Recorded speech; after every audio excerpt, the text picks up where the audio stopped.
This is the all-new 2014 third generation Lexus IS. It's completely new, inside and outside. It's longer, it's wider, it's sportier. About the only thing that hasn't changed is what's under the hood. Every car company has its signature styling cues. For Lexus, it's the spindle grille. Every Lexus sedan has received this design treatment, and now the all-new 2014 IS gets it, and it looks beautiful. Now for the F Sport, you get a mesh spindle grille, and it looks super sexy. Car designers often talk about how they want their cars to look like they're in motion even when standing still. With the IS, mission accomplished. If you look at this rocker panel line, it starts to curve up as you move towards the back, and it's picked up over here all the way through to the taillights. I think this rear three-quarter shot just looks beautiful. It's certainly one of the sexiest in the segment.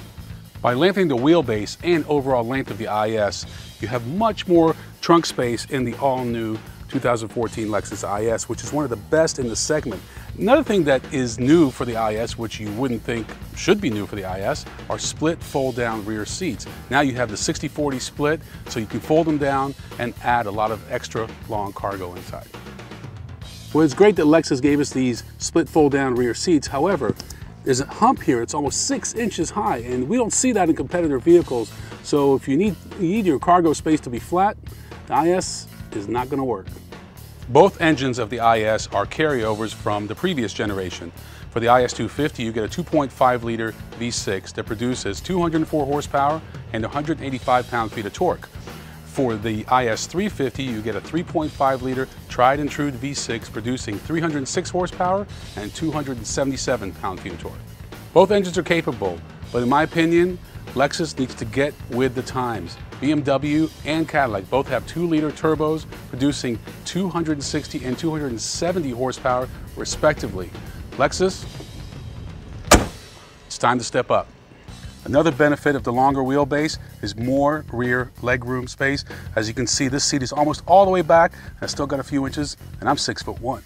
Everything about the interior of the IS has been completely redone, from the gauges to the climate control. In fact, you have these electrostatic controls that are really fun to use, and they work quite well. I've seen other vehicles that have this technology and they don't work quite as well. These are very responsive. Of course, you've got the next generation of the Lexus Remote Touch, which is just getting better and better.